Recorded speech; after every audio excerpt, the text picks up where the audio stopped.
ఇవాళ రాష్ట్రంలో అరాచక పాలన కొనసాగుతుంది అనడానికి ఇవాళ ధర్మపురి నియోజకవర్గంలో జరిగిన ఆ బీఆర్ఎస్ పార్టీ కార్యకర్తల మీద దాడేదానికి నిదర్శనం అని చెప్పి ఈ సందర్భంగా తెలియజేస్తూ ఉన్నాం. ఒక పక్క కాంగ్రెస్ పార్టీ నాయకులే వాళ్ళే సవాల్ విసురుతారు. కొప్పులీశ్వర గారు ధర్మపురి నియోజకవర్గ అభివృద్ధి కోసం ఏం చేయాలని చెప్పి అన్నది కాంగ్రెస్ పార్టీ, సవాలు విసిరింది కాంగ్రెస్ పార్టీ. దానికి స్పందించి మా పార్టీ నాయకులు మా కార్యకర్తలు చర్చకు వస్తే ఇవాళ భయపడి చర్చించే దమ్ము లేక అడ్లూరు లక్ష్మణ్ గారు ఎమ్మెల్యే అయినాక ప్రభుత్వ విప్ అయిన తర్వాత ఒక నయా పైసా తీసుకురాని అడ్లూరు లక్ష్మణ్ గారు తరపున ఇవాళ పోలీసులను తీసుకొచ్చి ఇవాళ మీరు చర్చకు వచ్చి ఇవాళ మా నాయకుల మీద దాడి చేస్తారని చెప్పి ఇవాళ మేము ప్రశ్నిస్తూ ఉన్నాం.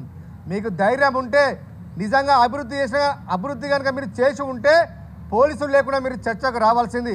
పోలీసులను అడ్డం పెట్టుకొని ఇవాళ మమ్మల్ని ఆపచ్చు, కానీ ప్రజలను మాత్రం ఆపలేరనే విషయాన్ని ఇవాళ కాంగ్రెస్ పార్టీ నాయకులు గుర్తుంచుకోవాలి. మీకు నిజంగా సిగ్గుంటే ధైర్యం ఉంటే ధైర్యంగా రండి. పోలీసులు ఎందుకే మీకు నిజంగా మీరు అభివృద్ధి చేశారు కదా, అభివృద్ధి చేసినప్పుడు పోలీసులను తీసుకొని రావాల్సిన అవసరం మీకేమున్నది? ఇవాళ మా పార్టీ కార్యకర్తలకు సమాధానం చెప్పే ధైర్యం లేక కొప్పులీశ్వర్ గారు చేసిన అభివృద్ధిని చూడలేక ఇవాళ ఇలాంటి చిల్లర మల్లర రాజకీయాలు వేయడం కాంగ్రెస్ పార్టీ నాయకులు మానుకోవాలని చెప్పి హెచ్చరిస్తూ ఉన్నాం. ఇవాళ ముఖ్యమంత్రి గారు అందరా బామలను తీసుకొచ్చి ఇవాళ తెలంగాణలో తింపుతుండు. ఏం చూపిస్తుండండి? కేసీఆర్ గతంలో నిర్మించిన ఆనవాళ్ళను చూపిస్తాడు తప్ప కొత్తగా కాంగ్రెస్ ప్రభుత్వం ఈ 15 నెలల కాలంలో ఏమైనా చేసిన ఏమైనా ఉన్నాయా? ఇవాళ ఎప్పటికైనా కేసీఆర్ గారు చేపట్టిన అభివృద్ధి కార్యక్రమాలే ఇవాళ ప్రపంచానికి మరోసారి ఇవాళ చూపిస్తాడు తప్ప కొత్తగా కాంగ్రెస్ పార్టీ చేసిన విషయం ఏం లేదు. ఇవాళ పక్కనే 10 కిలోమీటర్ల దూరానే ఇవాళ గుల్జార్ హౌజ్లో దాదాపు 17 మంది చనిపోతే ఈ ముఖ్యమంత్రికి పరామర్శించే తీరిక లేదా? గతంలో కొండగట్టులో ఒక బస్సు బోల్తా వాడి చనిపోతే ఆ రోజు ఎంతో రాజకీయం చేసిన రేవంత్ రెడ్డి గారు ఇవాళ 10 కిలోమీటర్ల దూరం ఉన్న వాళ్ళను పరామర్శించడానికి తీరిక లేదని చెప్పి వాళ్ళని మేము ప్రశ్నిస్తూ ఉన్నాం.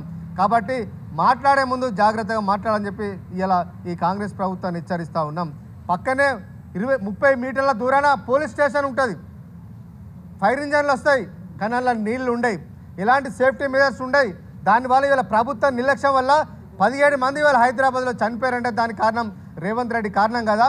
వీటి మీద రాండి చర్చించడానికి, ప్రభుత్వ వైఫల్యాల మీద చర్చించడానికి రావాలి తప్ప ఇలా చిల్లర మల్లరగా మా పార్టీ నాయకుల మీద ఇంకొకసారి కాంగ్రెస్ పార్టీ కార్యకర్తలు పోలీసులను తీసుకొచ్చి వాళ్ళు చేయి వేసుకోవాలని చూస్తే మాత్రం ఖచ్చితంగా కాలు చేతులు విరగొట్టడానికైనా మా బీఆర్ఎస్ పార్టీ కార్యకర్తలు సిద్ధంగా ఉందని చెప్పి వీళ్ళు హెచ్చరిస్తూ ఉన్నాం. లా అండ్ ఆర్డర్ మీ చేతిలో ముఖ్యమంత్రి మీ దగ్గర పెట్టుకుంటే జాగ్రత్తగా వాడాలి, లా అండ్ ఆర్డర్ మెయింటైన్ చేయడానికి వాడాలి, శాంతి భద్రత కాపాడడానికి ప్రభుత్వం ఉన్నది, మీ పార్టీ ఉన్నది కానీ ఈ రకంగా వ్యక్తిగతంగా కక్షల కోసం వాడుకున్న మాత్రం బీఆర్ఎస్ పార్టీ కార్యకర్తలు చూస్తూ ఊరుకోరని చెప్పి ఇవాళ కాంగ్రెస్ పార్టీ నాయకులను హెచ్చరిస్తూ ఉన్నాం.